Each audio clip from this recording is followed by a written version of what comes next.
yang namanya membangun tim nasional itu perlu berjenjang. Kita kemarin U16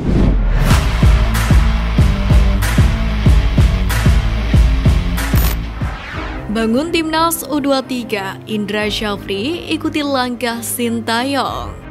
Timnas Indonesia U23 dalam waktu dekat ini akan dijadwalkan mengikuti Piala AFF U23 2023 yang dijadwalkan akan mulai berlangsung pada 17 Agustus 2023 mendatang.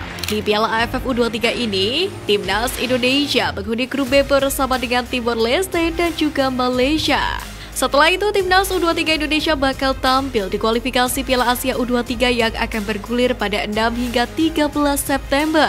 Pada ajang itu, skuad Garuda Muda menempati grup K bersama Turkmenistan dan Taiwan. Kemudian dilanjutkan mengarungi Asian Games 2023 di Hangzhou pada 23 September hingga 8 Oktober mendatang. Dalam mempersiapkan tim, pelatih Indra Syafri pun sepertinya akan mengikuti jejak Sintayong, yakni untuk menggunakan pemain naturalisasi dengan membuka peluang Ivar Jenner dan Rafael Struijk untuk memperkuat timnas U23 Indonesia. Kita lihat nanti terkait regulasi, keduanya kita akan coba, yang penting kita akan siapkan tim dengan sebaik mungkin, ucap Indra Syafri kepada awak media. Tidak hanya itu, sepulang menjalani ibadah umroh, Indra pun juga menyempatkan diri untuk mampir ke Qatar. Di negara tuan rumah Piala Dunia 2022 dan Piala Asia 2023 itu, Indra berjumpa dengan Menhan Prabowo Subianto dan menyaksikan Persib Bandung U17 yang tengah menjalani pemusatan latihan atau TC. Indra pun tampak tertarik melihat para pemain itu. Saya pulang umroh dan kebetulan mampir ke Qatar. Saya bertemu dengan orang-orang tua para pemain yang ada di Qatar. Setelah saya berkomunikasi, mereka itu rupanya semuanya paspor Indonesia, bukan keturunan. Lebih lanjut, Indra pun mengatakan peluang untuk Khuwailid membela timnas Indonesia amat lebar. Sebab pemain tersebut merupakan warga negara Indonesia sehingga tidak perlu menjalani prosedur naturalisasi. Indra pun begitu penasaran dengan kualitas dari Al Khuwailid dan Agri. Coach Indra pun ingin melihat kualitas dan menguji kelayakan mereka untuk bisa bergabung ke tim merah putih. Jadi persyaratan masuk timnas kan dilihat kualitas dan kebutuhan tim. Kalau saya rasa perlu dicoba pemain dari Qatar ya. Kita coba saja, kan mereka WNI. Jadi tidak langsung masuk ke timnas. Dilihat dulu, kan kita pertimbangkan dulu kualitasnya dia. Pantas tidak dia untuk jadi pemain timnas Indonesia. Seperti itu, terang Indra Syafri.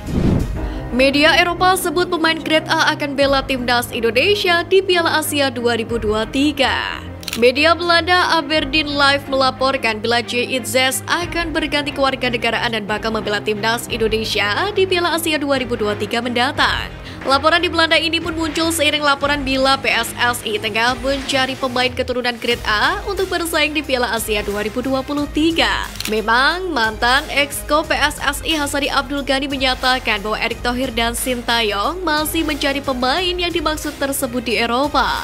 Sabar, Pak Erick dan STY sedang melirik pemain-pemain diaspora yang grade A di Eropa, jawab Hasani Abdul Ghani. Kini media Belanda Aberdeen Live pun melaporkan kemungkinan pemain yang dimaksud adalah bek Go Ahead Eagles Jay Itzes.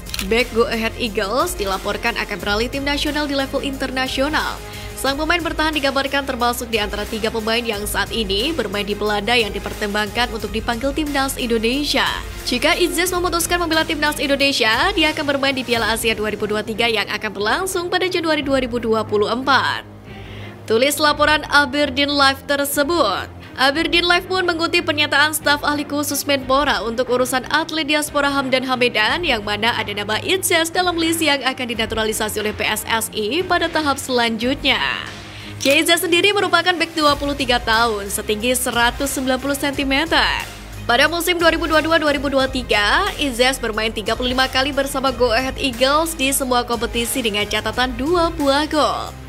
Berdasarkan informasi dari Transfer Market, Jay Itzes sendiri akan habis kontraknya pada 30 Juni 2023 mendatang dan akan hengkang dari Go Ahead Eagles. Latihan perdana bikin manajer timnas berang, Erick Thohir langsung tegaskan target. Dalam rangka persiapan FIFA Matchday Juni, timnas Indonesia sudah mulai menggelar latihan sejak Senin sore kemarin. Namun latihan perdana kemarin membuat manajer timnas Indonesia Sumarji berang bukan main. Setelah melihat cuma 8 pemain yang mengikuti latihan resmi perdana. 8 pemain timnas Indonesia tersebut yakni Sandy Walsh, Andi Setio, Rafael Struijk, Ivar Jenner, dan Syahrul Trisna. Kemudian Denny Sulistiawan, Fahrudin Arianto, dan Dimas Derajat. Hari ini, latihan resmi perdana timnas senior yang akan bertanding di FIFA Matchday lawan Palestina dan Argentina. Tapi bisa kita lihat sendiri, yang hadir sampai saat ini baru 8 pemain. Ini jujur saja, saya prihatin. Saya ditunjuk untuk mengawasi dan menjalankan tugas di lapangan. Tapi kalau kondisi seperti ini kan menyulitkan terutama tim pelatih. Keluh Sumarji. Untuk memberikan kredit kepada pemain yang tepat waktu, PSSI pun berjanji bakal memberikan apresiasi khusus. Menurut Sumarji, mereka pantas mendapatkannya. Sementara itu, hadapi negara dengan sepak bola kuat, Erick Thohir pun mengungkapkan target yang dipatok oleh PSSI untuk 2 laga tersebut.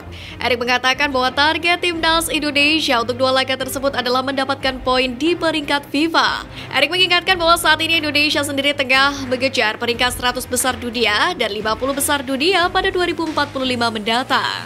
FIFA Matchday itu kita pakai untuk pertandingan serius, bukan persahabatan saja.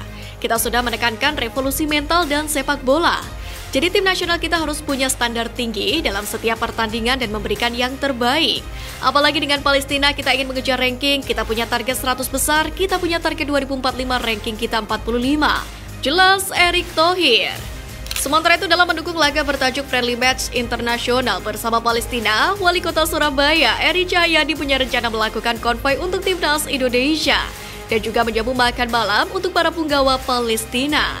Eri Cahyadi pun memohon izin kepada Ketum PSSI untuk melakukan konvoi pada tanggal 11 Juni sebagai bentuk apresiasi kepada timnas Indonesia yang telah membawa pulang emas SEA Games 2023. Sementara untuk yang senior ikut diarak sebagai bukti cinta kepada timnas Indonesia. Kemudian acara dilanjutkan dengan welcome dinner yang ada di Balai Kota dengan tim Palestina.